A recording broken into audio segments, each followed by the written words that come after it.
Got started around 1970 when I was able to get some tapes, actually records, LPs about with openings and closings, and used that in my entertainment because I'm a musician. What show had this theme song? A friend of mine gave me 4 tapes in 1970. Started my newsletter 3 months later, called Hello Again, which has been going for close to 30 years now, and did a lot of collecting the first 2 years. Then slowed down a lot, and now concentrate on all of these logs that are right in front of me and books that I write and this convention. What made you start with the logs? Well, information. I'm always one that likes to keep track of information, and that's really what got me started. Wanted to let people know what shows were available because nobody knew, and the technical aspect of the programs when it was on the air and so on. What do you do as far as where do you get your information on your logs? Oh, from many different people. Ray Stanich, who is no longer with us, did a lot of work compiling logs in the early days before computers. He never used one. And a lot from him, a lot from radio guides, newspapers, and many other people. How did this convention start?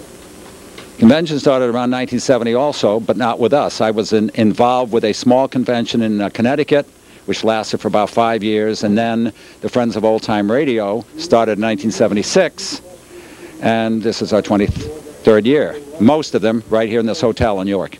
Frank Thomas also portrayed the title role in the Tim Tyler's Luck movie serial before beating out a young actor named Jack Lemmon to win the title role of Tom Corbett, Space Cadet. Please welcome.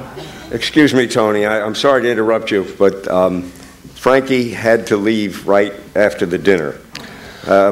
However, I just contacted the Space Academy through our interstellar radio, and they are sending Tom Corbett himself to fill in. So he should be arriving at any moment on the Polaris. Oh, hey, here it comes now.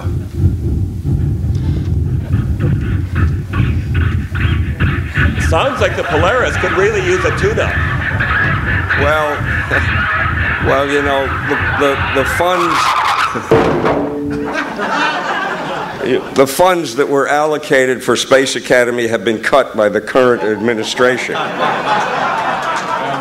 Which is why Tom is still flying around in a 50-year-old space jalopy. Do it.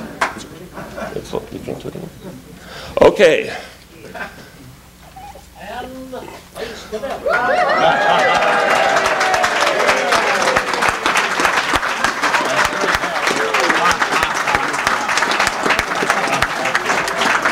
I see Tom Corbett is reporting for duty. Yes, sir.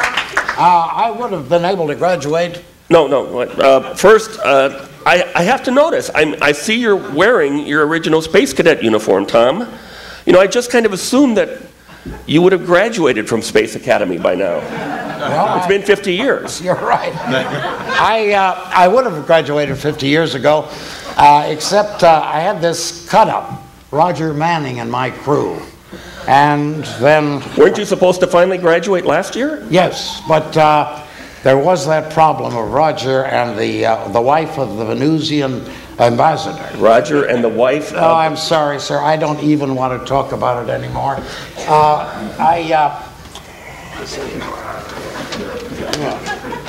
right. However, I am told that if we graduate, we will graduate if we complete tonight's mission successfully. Yeah! Well, speaking of tonight's mission, Tom, I've read the script, and it appears the Polaris crew's attitudes towards women are still stuck in 1950, even though the story takes place some 400 years in the future. Well, yes, that's true. But science fiction usually reflects the values of the time when it was written.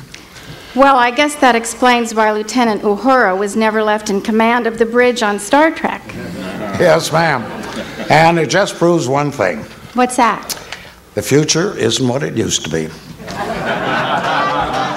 Well, let's get on with our show, Tom, and Spaceman's Luck. Thank you. Let me have the rest of the script.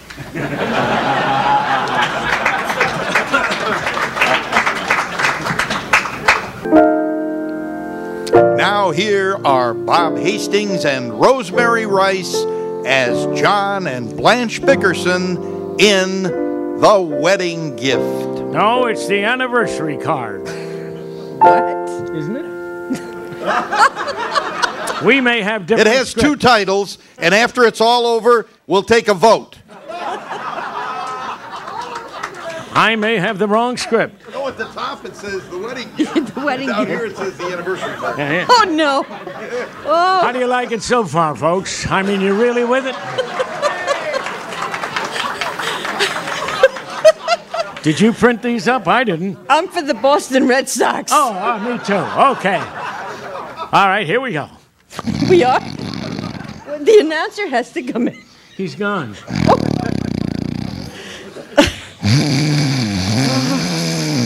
Any minute now, we should go into orbit. John, roll over on your side.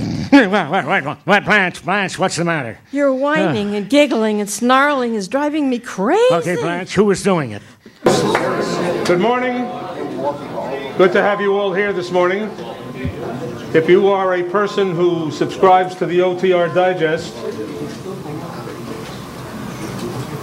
then you're one of the many who've been looking forward to meeting our guest this morning, and you probably can anticipate the kinds of information you'll be hearing. If you're not one of the people who've been subscribing to the OTR Digest, you have a real treat ahead of you.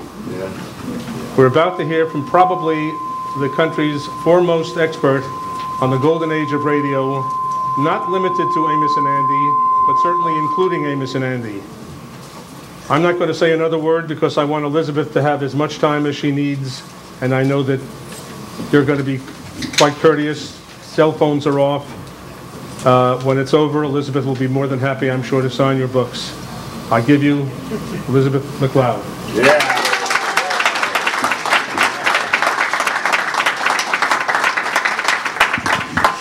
Thank you, Dave. Dave Siegel was promised a very large cash kickback if he got me to come down. And so he will be collecting after the performance. So make sure that the checks are good. Okay, what I'm here today to talk about is my book. Most everyone has probably heard about it by now. There it is. The original Amos and Andy. You will notice the subtitle, Freeman Gosden, Charles Correll, and the 1928-43 radio serial. This is not a book about the Amos and Andy that most people are familiar with. This is not a book about the half-hour sitcom that aired in the 40s and 50s, nor is it a book about the TV series that aired in the 50s and in syndication into the 60s. And it's largely not about the Amos and Andy who have generated so much controversy in our own era. This is about the performers as they began, in a very different format, in a very different kind of a radio series, and in a radio series that has influenced radio profoundly in ways that many people don't realize. If you said a word on the Broadway stage, you got $40 a week, $45 a week. Well, when the average worker was making $18 to $25 a week, the average white-collar worker, $45 a week was a fortune. And but praise, even though there were many plays on Broadway at the same time during the Depression, not like today when there's only 8 or 10 or 12, there were 55 plays always running on Broadway during the Depression. And so if you fell on your nose in one play, you could always get 2 or 3 chances during that year. And to go and make $45 a week was pretty good. But when the play closed, you had to root around again to make another living because I was the only one in the family working. And someone told me about radio, and the only way you could break into radio as a child anyway was to audition for Nyla Mack. And Nyla Mack had a program called Let's Pretend. And she was the producer, director, and a lot of the writing. And she was a big woman and a very nice woman. But, when you're a little boy and she's 18 feet tall, it's very scary. And my audition to get into radio was to be able to do Let's Pretend. And to be able to do it, you had to audition for her. So I had an appointment with her. And I finally went into her studio. She had a little studio and the little booth, a little glass booth up above this little soundstage studio with one microphone in it. And she gave me a script which was about 4 pages long, and it was about very similar to what we did last night on Dragnet. It's a little boy walking along the streets Just in let New me York City. interrupt. Did people here see Jimmy do that last? Wasn't that great? Oh, come on. It broke me up, too. It was beautifully written speeches. Anyway, it's a little boy walking along the streets, a summer day in New York City, and he's happy, and he's walking with his dog, and everything is bright and beautiful and wonderful. And he's talking to his dog, and they get to a corner, and the dog scoots across the street, and you hear the horns and the crash and the scream of brakes and everything else, and the dog is run over, and he's dead. And the boy picks up this dead dog, and he's got a page and a half of going out of his mind. He's got the dead dog in his hand. And how I got through the thing, I'll never know. But anyway, Miss Nyla Mack said, okay, and I started to work in radio and found out a most amazing thing. Another fellow and myself became very, very popular on the Broadway stage because we were juveniles who could do it. And it wasn't, please don't think it's a matter of talent. It isn't. Most children are natural actors, and because they only have two ways of looking at a scene. The good way, the right way, and the wrong way. It's only when you grow a little older that there's 8 or 10 ways to do a drama scene right and 8 or 10 ways to do it wrong. And then when you get older, there's 40 or 50 ways. And you know, drama has an area that wide. And if you're anywhere within that area, it's good. If you go over either side, it's bad. But comedy only has that much of an area. It's like walking on a razor blade. And either side of it, it's not funny. And especially if an actor says, I'm going to be funny, he's dead right now, you know. So going into radio and finding out, surprisingly, that radio actors are marvelous actors because they make you, the audience, build a set in their minds and the horse's hoofs and the sound effects, and you are there where there isn't anything except those actors' voices and those sound effects to create the sets that aren't there in your mind. And that's a marvelous way to act. You learn how to go off mic and how to get back away from mic and sideways.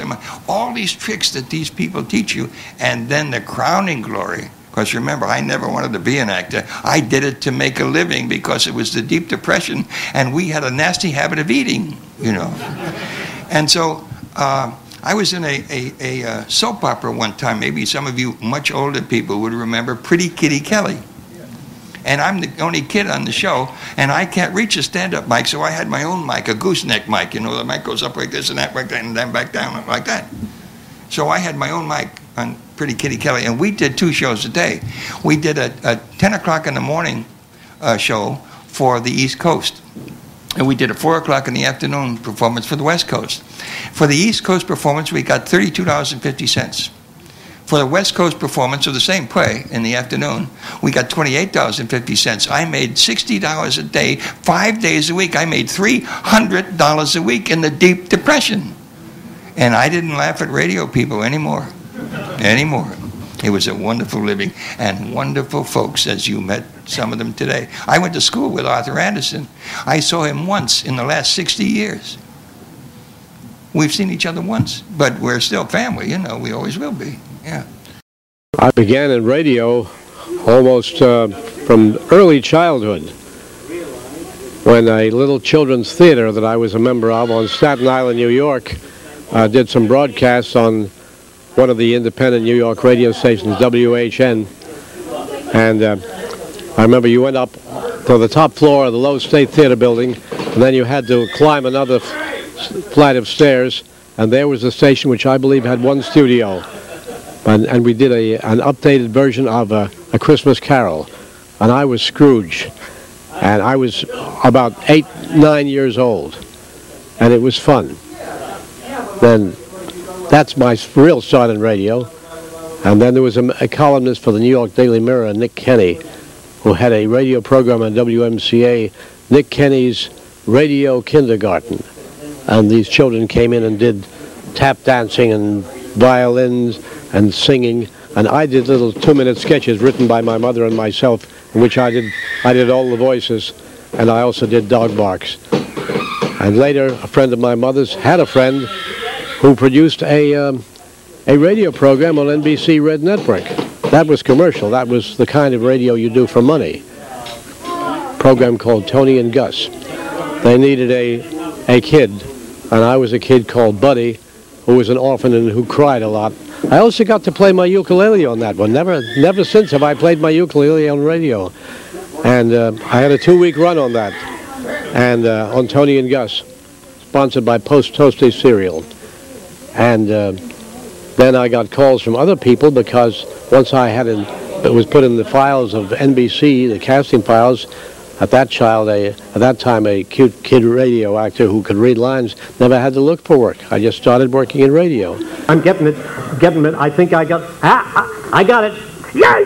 Look out, Molly. Stand back. Don't get any closer. They're monsters. McGee, your hair's standing right up straight. Get my shotgun, quick. Lock the doors. This water's crawling with animals. Big, hairy ones, gleaming teeth, red eyes. By George, I'm not going to drink another water until the day... Come in.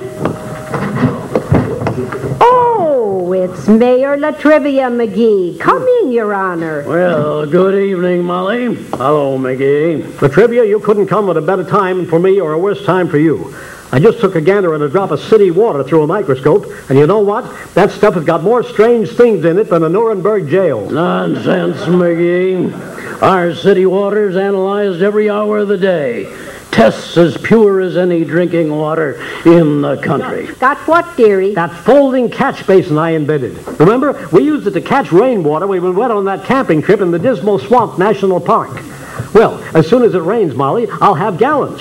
Who needs the McTrickle water filter? Now, where did I put that thing? Folding catch basin, McGee, that's the craziest I know where it is. Right here in the hall closet.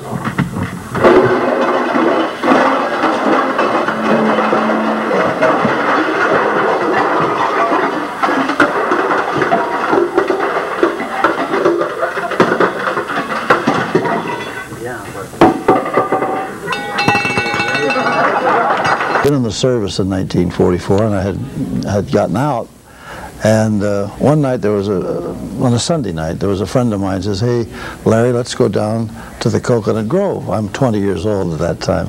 And I said, "Well, what for?" He says, "Well, they got a buy a bond night. And if you get up and you buy a bond, you can sing, you can dance, you can tell jokes, if you will, and whatever you want to do."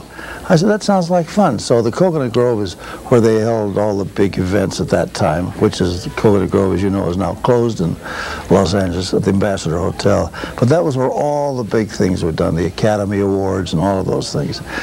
So I went down that night and I sang a song. Freddie Martin's orchestra was there at that time. And it went over well. I sang a song called Stardust, and there was an agent in the audience at that time, and his name was Lou Irwin. He handled the Ritz Brothers, and he handled Ethel Merman. And he said, "Hey, kid, come up to my office tomorrow. I want to talk to you." I said, "Well, what for?" He said, "Well, Jack Benny's looking for a singer." And I said, "I didn't know that. I'm 20 years old. I used to listen to Jack Benny all the time when I was younger." I mean, I say younger, I mean 15, 16, 14. So I said, "Well, what do I have to do?" He says, "Well, you auditioned for Mary Benny, and that'll be in a couple of weeks." So they had about 150 guys trying out for this spot naturally, you know. So anyway, I went to the studio at NBC at Sunset and Vine, and I sang for Mary. And then said, "Well, I want Jack to hear him." So Jack came back from New York with his writers, and I sang for Jack. Now Dennis had been gone. Dennis Day was already in the service. So I sang the thing, "I'll Be Seeing You" for him, and then Benny said through the sponsors, "Can you sing it a little higher?" Because he wanted to see if I sound like Dennis. I said, "Okay." So I sang it a tone higher. He said, "No, go back to the original key." So I went back to my original voice. And he walked out of the control booth and walked over, put his hand out to me, turned to his agent and said, "Sign him." And that's how I got the show. Of course, I was in awe for a year being on a show with Phil Harris and Rochester and Jack Benny and Mary Livingston and Frank Nelson and Mel Blanc and all these people that, you know, I used to lie in bed as a kid and listen to. And now here I'm on the show 6 years later. It was just quite an amazing thing. The very thought of you, and I forget to do the little ordinary things that anyone ought to do. I'm living in daydream, and I'm as happy as a king.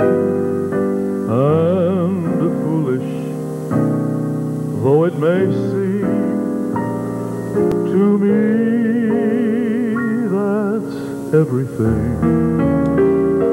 We are indeed fortunate to have Joyce with us today. I called her and I asked if she'd come by and be a surprise guest, during my one-on-one interview with Dick, and she was willing to do that. And then all of a sudden we find out Dick can't make it, and I've pressed her into service.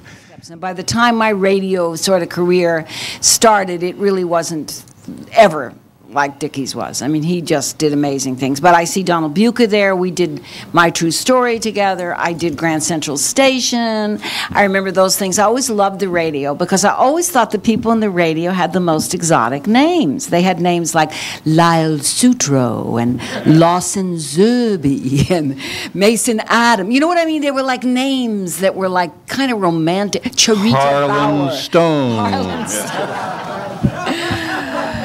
And, of course, it was a sweet job. People always ask me, or often ask me, that knew I was a child actor. They say, what was it like? And actually, I never had any bad experience with the actors that I worked with. And one of the nice things about, I think, growing up in the theater is that you're always treated like an adult. There isn't any real age thing in the theater. And I find that's true even as I get older. You're all a member of the same team, and you're not treated like a kid, and you're not treated like the old lady. You're all treated equally, and I always liked that. And radio was, the environment in radio was pretty darn easy. It was, I don't remember any pressure. No. The bad part was auditioning and not getting jobs when you're a kid, because that's the part you don't understand. And I think that's the part when you hear about kid actors having problems and stuff. I think that's the part, because you don't understand why you don't get jobs. That's not, you don't understand it when you're a grown-up. So these two people, Jerry Stiller and Ann Mira, paved the way for so much of what's happening in show business today. They invented and reinvented almost everything, and maybe they'll come up here and say a few words. And let's hear it one more time for Jerry and Ann. Thanks,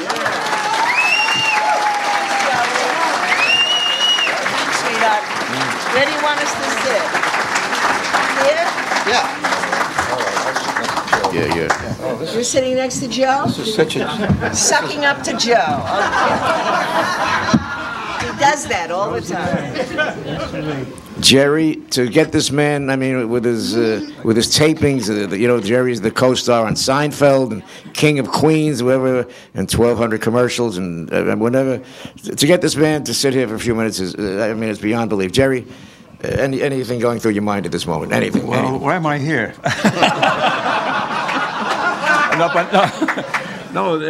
We're so close to. Talk in the microphone. That's Joe. We got it. They'll hear me if I talk. Go on. All right. Well, the first reason is, of course, Ann and I were kids when we were brought up, when we certainly were part of what we call that Great Depression, where you sat in the house and your father was an unemployed cab driver because people didn't have enough money to take a cab. So you heard the radio and you went to the movies and you saw vaudeville shows. And the biggest influence, I guess, to jump to it was that Eddie Cantor was our favorite. He was the guy who came into our house on Sunday nights. I love to spend each Sunday with you. Okay, come on, knock it off. And when Eddie Cantor was finished with his hour show, you see how he gets here? He turns into very rabbinical. He gets like, I've been up on the mountain and I have the truth to give you, right? Well, matzahs will be distributed in March, and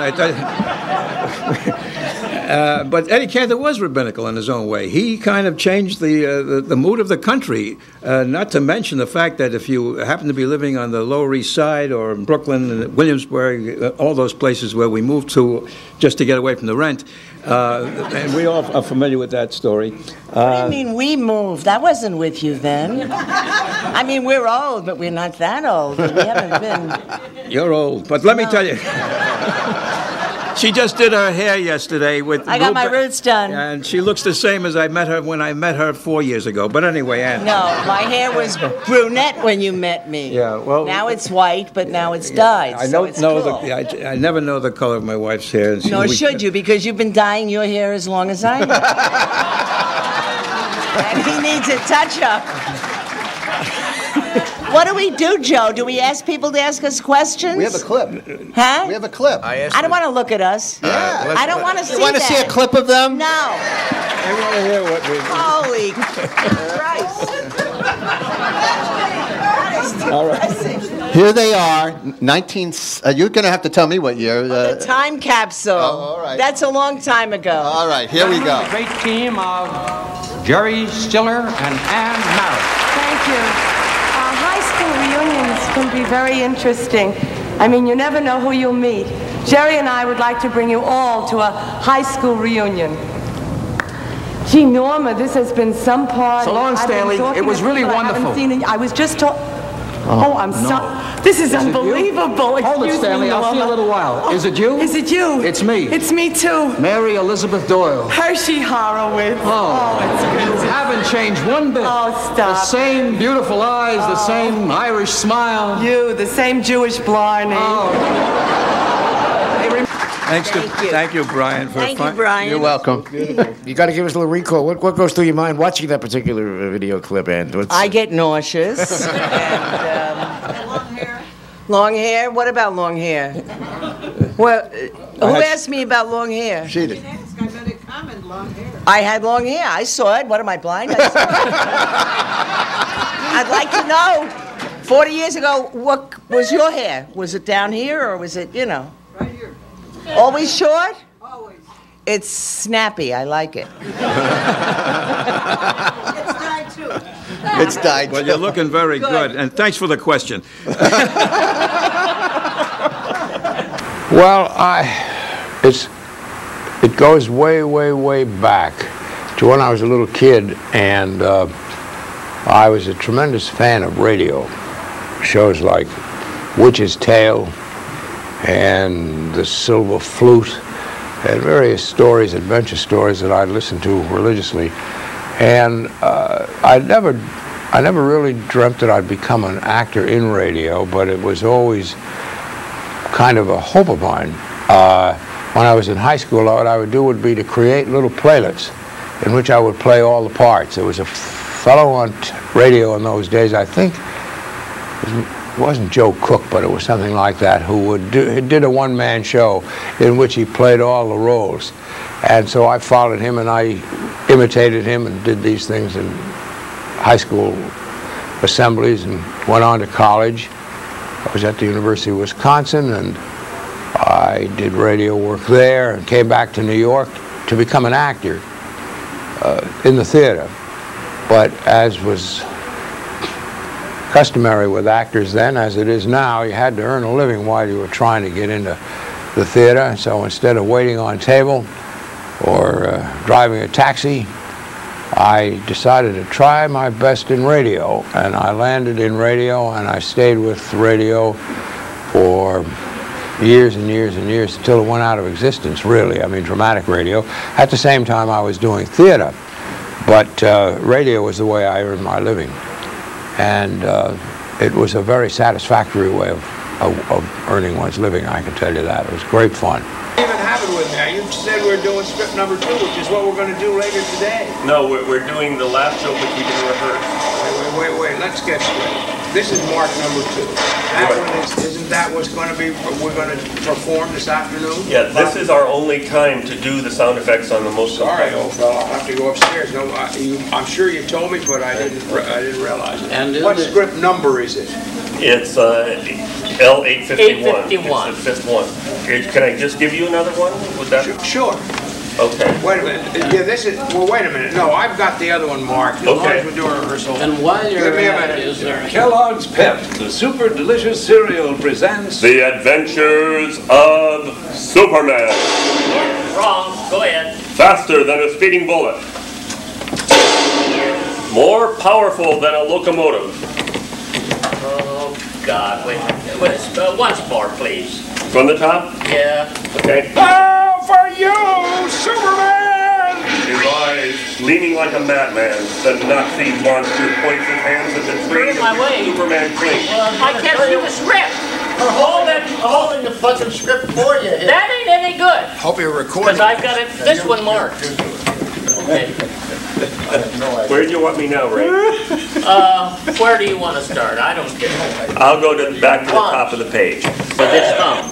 Ray, we have a problem. We lose George in 10 minutes. So? So I'd like to go to the end with him, doing the rehearsal with him, and then I can...